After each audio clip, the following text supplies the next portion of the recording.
कारण था। ब्यावर मेरवाड़ा के रूप में बसाया गया तो इसकी सीमा दक्षिण में दिवेर थी और उत्तर में नरवर थी। क्योंकि तेजाजी महाराज का रहने का स्थान नरवर के पास में है, नरवर के पास में रहने की वजह से ही ब्यावर में तेजाजी महाराज का मेला भराया जाना बहुत ही महत्वपूर्ण मेला रहा है। यह मेला ग्रामीणों का और शहरी लोगों का एक बहुत ही सांस्कृतिक मेला है, जिसके अंदर संस्कृति की झलक देखने को मिलती है। तेजाजी महाराज क्योंकि इनके एक लोक देवता थे, इसलिए इनकी मान्यता के अनुसार तेजाजी महाराज का मेला जब से ब्यावर में भरता आ रहा है, ब्यावर सुसंपन्न शहर नगर रहा है। शुरू में इस तेजाजी महाराज के मेले को भराने के लिए एक चबूतरे का ही निर्माण किया गया था और उसी चबूतरे पर तेजाजी का मंदिर था। उसी रूप में ये तेजाजी का मेला सन 1840 से शुरू हुआ। डिक्सन साहब के जाने के बाद 1857 में जाने के बाद क्योंकि इस मेले का रंग कुछ उभार पर आया।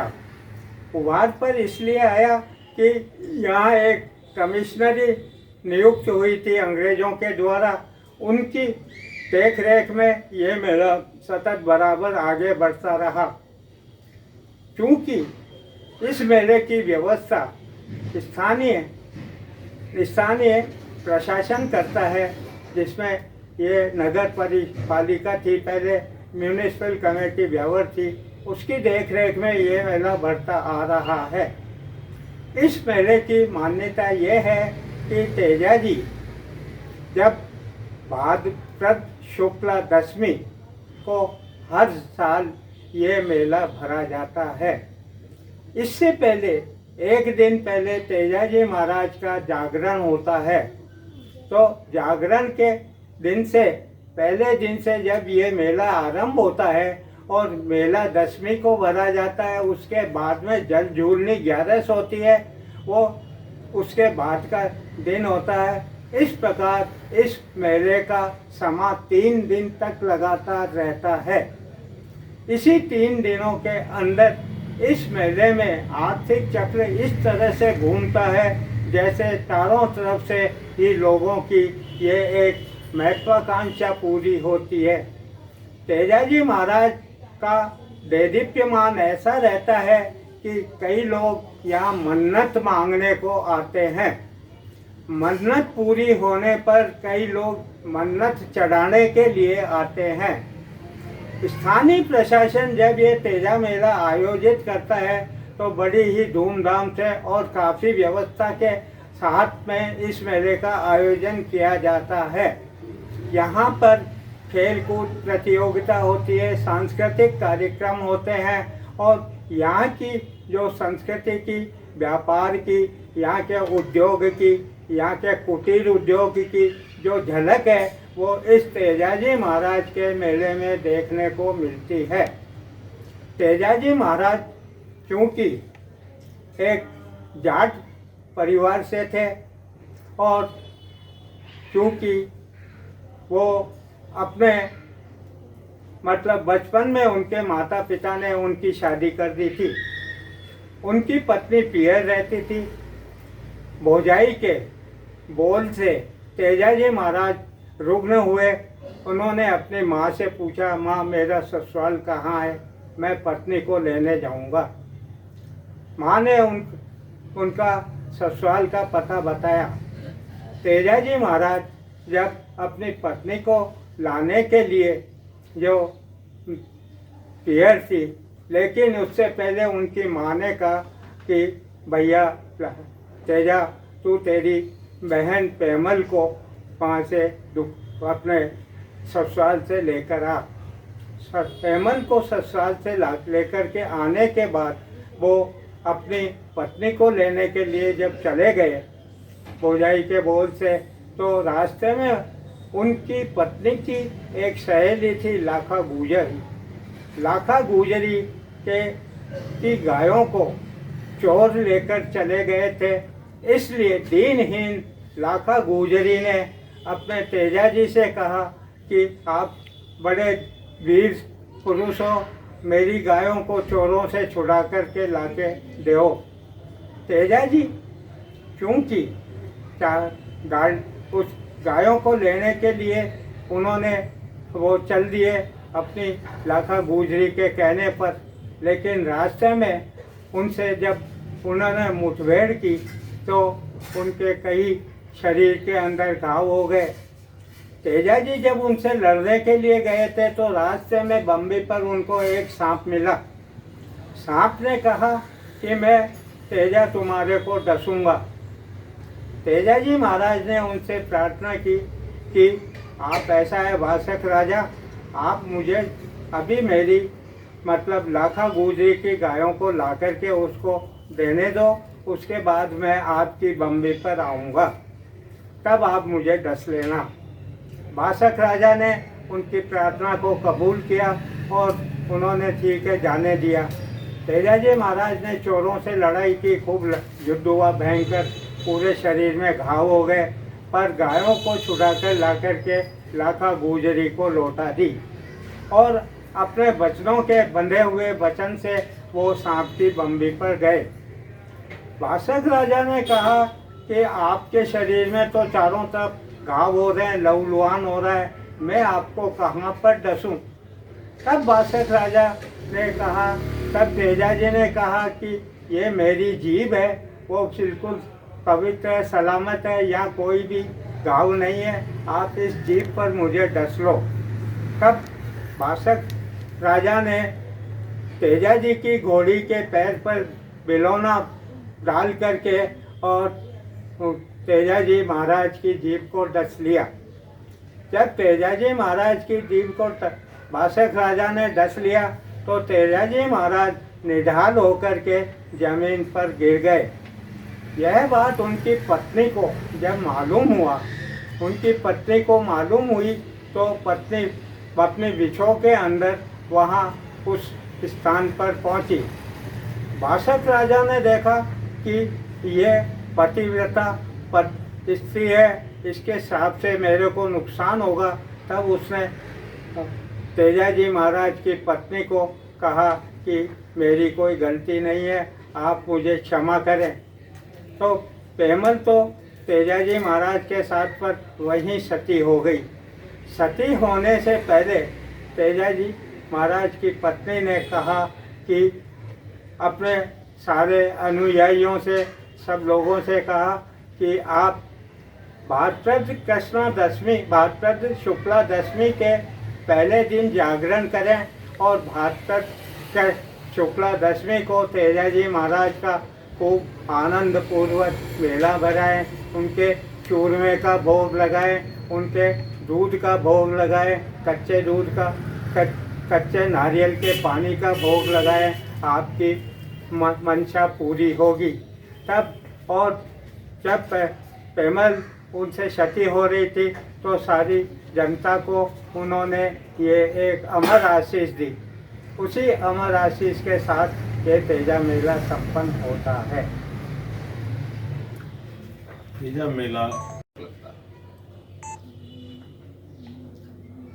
तेजा मेले को ब्यावर में, तेजा मेले की जो प्रसिद्धि ब्यावर में कहीं नहीं है, पहली बात।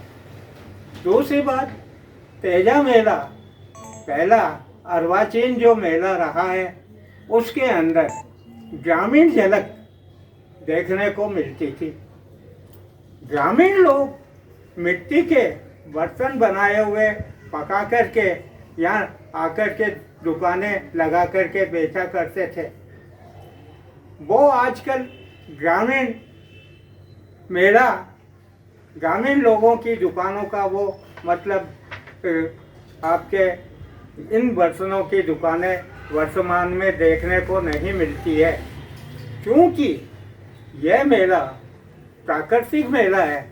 इसके अंदर ग्रामीण लोग अपने ग्रामीण परिधान में खूब ढोल बाजों के साथ, रंगीन झंडों के साथ जो आते थे, और अपने अलग अलग झुंड में आते थे और दिन भर आते थे। सवेरे से लेके प्रातःकाल 5 बजे से 4 बजे से लेके रात्रि को 12 बजे तक ये समा बंधा हुआ चलता रहता था। वो समा आजकल देखने को नहीं मिलता है। आजकल का मेला इको मेला हो गया है। पहले जो डॉलर झूले होते थे, जो चक्री झूले होते थे, उन चक्री झूलों में, डॉलर झीलों में जो झूलने का जो आनंद आता था, वो आनंद आज देखने को नहीं मिलता है। आजकल इलेक्ट्रॉनिक झूले होते हैं चक्री के और जो डॉलर के। उन चक्री के झूलों से, डॉलर के झूलों से आजकल ये मेले का समा बंधा हुआ होता है। आज के इस मेले के अंदर सब तरह की इको दुकानें लगती है, फैंसी दुकानें लगती है, कटलरी की लगती है, मनिहारी की लगती है, खाने पीने के अलग स्टॉल लगते हैं। लेकिन उस समय ये नहीं था। उस समय हमारा जो चाट पकौड़ी का और खाने का जो लुत्फ आनंद जो प्राकृतिक था, वो पुराना आनंद अब इस समय देखने को नहीं मिलता है। तो इस मेले में और पहले के मेले में फ़र्क यही है कि पहले खाली तेजा चौक में तेजा जी के थान के इर्द गिर्द मेला भरा करता था।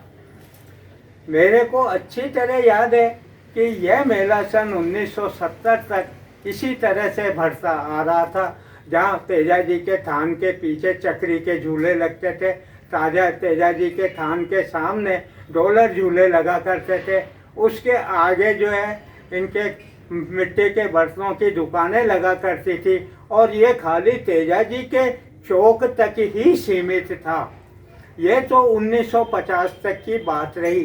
1950 से 1970 के बीच में थोड़ा सा इसमें सुधार ये आया कि डॉलर झूले और चक्री झूले ये सूरजपुर दरवाजे बाहर के मैदान में लगने चालू हुए। तो इसका थोड़ा सा एरिया बढ़ा मेले का और ये सूरजपुर दरवाजे बाहर बज्जर बट्टू की बगीचे तक ये डोल झूले इसका मेले का जो है सीमा बन गई।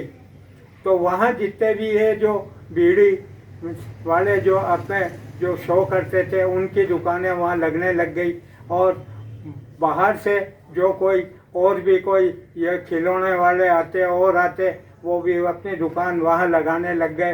तो कहने का मतलब 1950 से लेके 1970-80 तक इस मेले की परिधि सूरजपुर दरवाजे बाहर और आपके बज्जर बट्टू के मंदिर तक हो गई थी।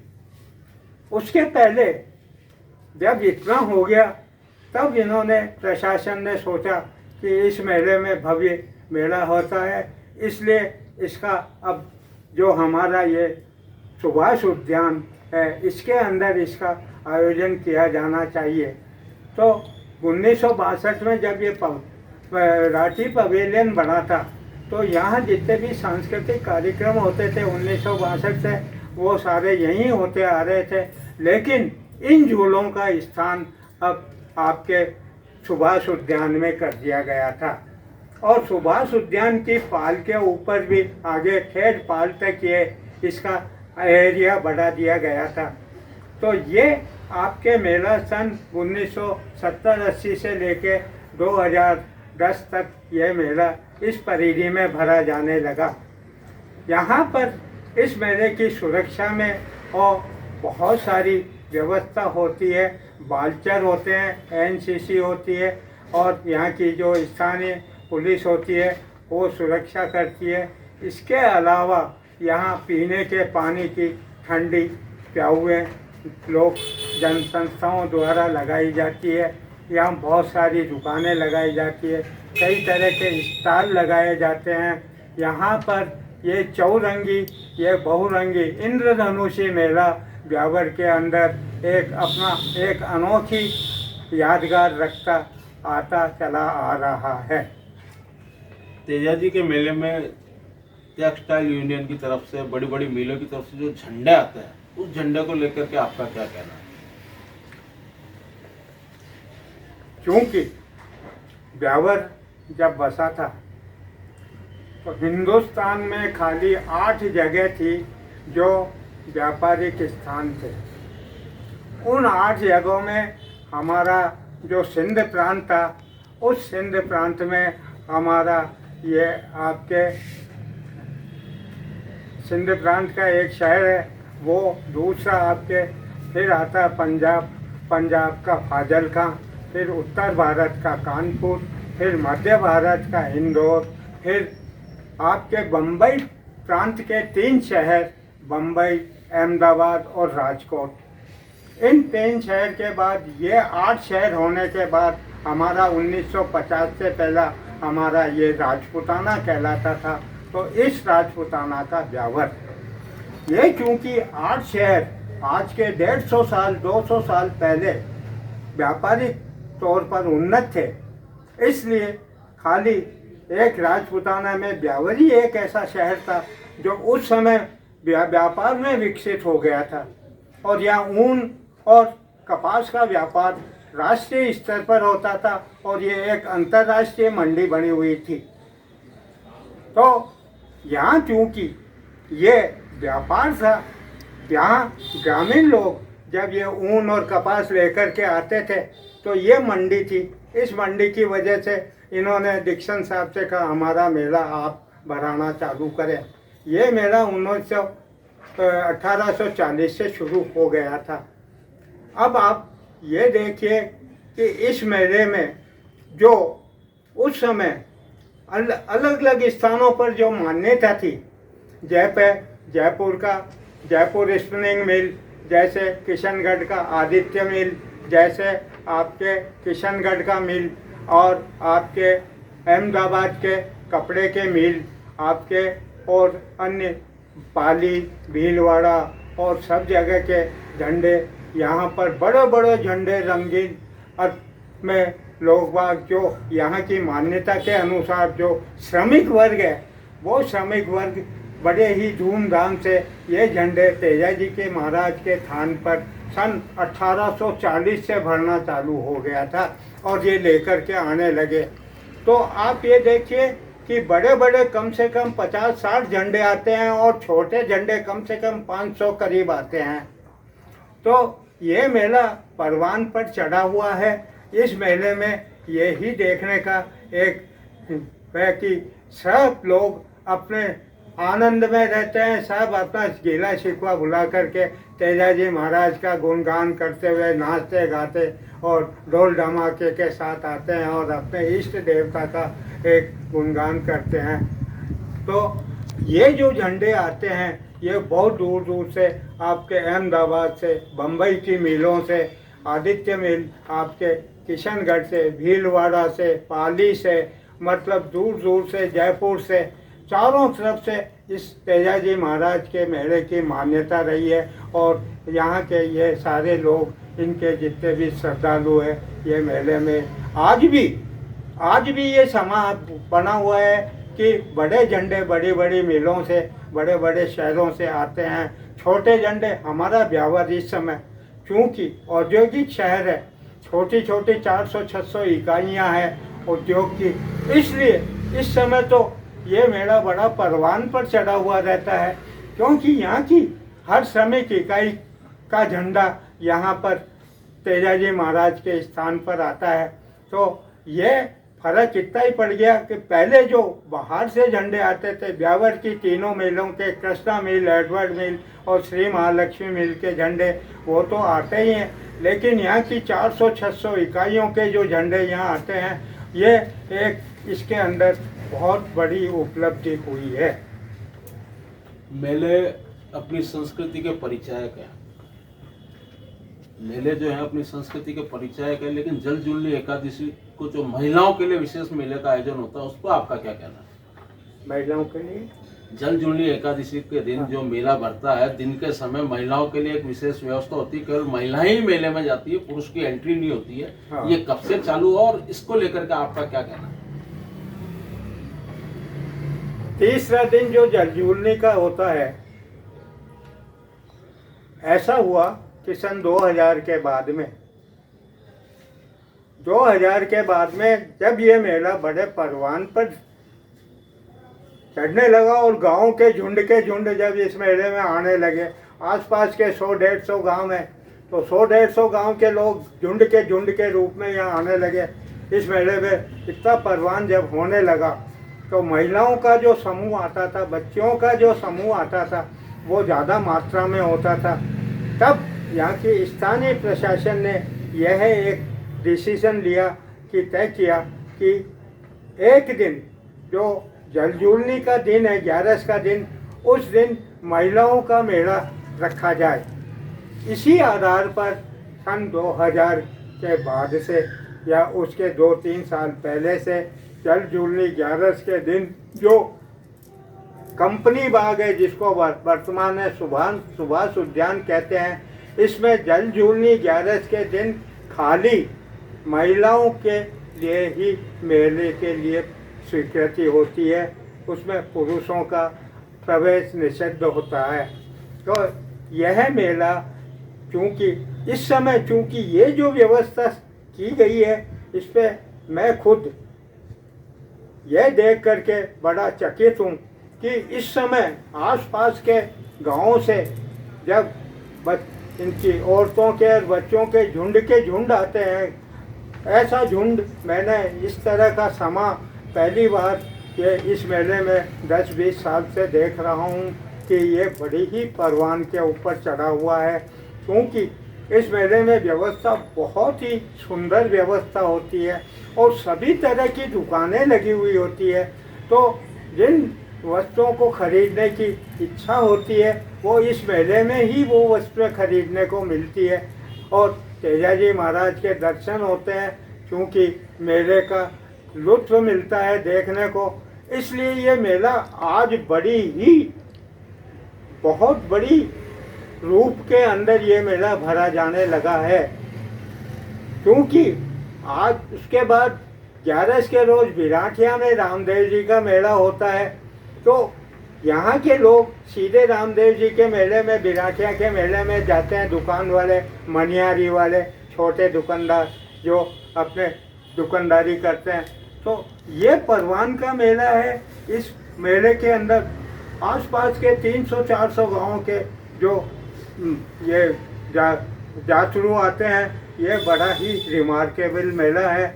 और मैं इस मेले से बहुत ही ज़्यादा प्रभावित हूँ कि तेजाजी महाराज का मेला, लोक देवता महाराज का मेला, यहाँ कोई जाति वाति का कोई बंधन नहीं है। सब तरह की जाति के लोग तेजाजी महाराज को मानते हैं और आकर के अरदास करते हैं, अपनी मन्नत मांगते हैं। मन्नत पूरी होने पर मन्नत चढ़ाते हैं और बड़ी धूमधाम से, बड़ी चाव से ये लोग तेजाजी महाराज का मेले में अपना वो करते हैं। तो ये कहने का मतलब ये है कि आज इस मेले का समा बहुत ही ज़्यादा बड़े रूप में है। हमारे स्थानीय सरकार को चाहिए कि इस मेले को अब व्यावसायिक रूप से देखा जाए, तो इसकी व्यवस्था को थोड़ा अलग अलग समूह के अंदर इसकी व्यवस्था करनी चाहिए, ये मेरा मानना है। जिससे इस मेले का भव्य रूप और भी ज़्यादा हो जाए। जैसे आने वाले ठहरने वाले लोग हैं, बाहर के आने वाले लोग हैं, तो हमारा जैसे ये आपके मिशन ग्राउंड है, वहाँ पांडाल बांध है, उनको वहाँ ठहरा दिया जाए। और इस तरह से जो रास्ते हैं बीच के अंदर, इन रास्तों में इनकी स्टॉलों का अलग से व्यवस्था कर दी जाए। जैसे यह आपके और दूसरी व्यवस्था होती है वो अलग से कर दी जाए, तो इसका लुत्फ और भी ज़्यादा बड़ा हो जाएगा। क्योंकि ये मेला तो आने वाले टाइम में मुझे यकीन है कि और भी ज़्यादा परवान पर चढ़ेगा। इसलिए क्योंकि यहाँ एक सीमेंट फैक्ट्री है, सीमेंट फैक्ट्री होने की वजह से इस मेले का और भी ज़्यादा लुत्फ हो गया है। यहाँ आसपास के अंदर भी बहुत सारे ऐसे हैं, जैसे खदानें हैं, खदानों पर काम करने छोटे छोटे मजदूर, वो लोग भी इसको मानते हैं। तो कहने का मतलब मेरा यह है कि अब स्थानीय प्रशासन को इसकी व्यवस्था को और भी, इसकी परिधि को और भी ज़्यादा बड़ी करना पड़ेगा। तेजाजी महाराज के मेले के दौरान जागरण के दिन आसपास के गांव के लोग आकर तेजाजी के थान के पास में जो भजन गाते हैं, उन भजनों का क्या महत्व होता है और उस भजन की क्या सार्थकता है? वो भजन कब से गाया जा रहा है, जिसे हम जागरण की रात भी कहते हैं? जिसे जागरण की रात भी कहते हैं। अपन जो पहला दिन होता है मेला जब भरता है तो तेजा जी के थान के पास में आसपास के ग्रामीण के लोग आके बैठ के जागरण करता है। उस जागरण का क्या तात्पर्य है, वो जागरण क्यों किया जाता है, उसके लिए आपका क्या कहना है? जावर में तो तेजा जी के थान पर जो जागरण है वो स्थानीय लोगों के द्वारा ही किया जाता है। बाहर के ग्रामीण लोग नहीं आते हैं, क्योंकि इसके अंदर स्थानीय प्रशासन ने एक व्यवस्था कर रखी है कि तेजा मेले के दिन ही जो कई तरह के खेल कूद हैं वो खेल कूद के आयोजन स्थानीय प्रशासन के द्वारा किया जाता है, और जो झंडे लेकर के आते हैं उनको भी सम्मानित किया जाता है, उत्साहित किया जाता है। तो खास दिन तो जो मेले का है वो तेजा दशमी का ही होता है, लेकिन तेजा जी के जागरण का तो खास मकसद यही है कि चूँकि इस मेले से ये आस्था जुड़ी हुई है कि अगर आप जागरण करोगे, अगर आप जागरण कर करके इसकी ध्यान करोगे, ध्याना करोगे, तो आपको वो जो आपका आनंद है वो आपको मिलेगा, आपको आपकी मंशा पूरी होगी। तो इसी थीम के साथ में ब्यावर में पहला दिन जागरण का होता है, और जागरण के दिन ही दुकानें तैयार होती है। तो ये मेला जो जागरण है, सायंकाल जब सूर्य अस्त हो जाता है और सायंकाल हो जाती है तब ये रात्रि चालू होती है, तब ये जागरण के साथ, जागरण तो रात को देर से होता है, लेकिन तेजा जी महाराज का जो समा है मेले का वो संध्या को ही शुरू हो जाता है। लोग बाग तेजा जी महाराज के दूध का, चूरमे का, नारियल का भोग तभी से लगाना शुरू कर देते हैं, और ये सारी जितनी भी दुकानें हैं, जितनी भी झूले हैं, ये सारा मेले की व्यवस्था, मेले का सारा आनंद शुरू हो जाता है। तो ये पहला दिन इसीलिए जागरण के दिन से माना जाता है।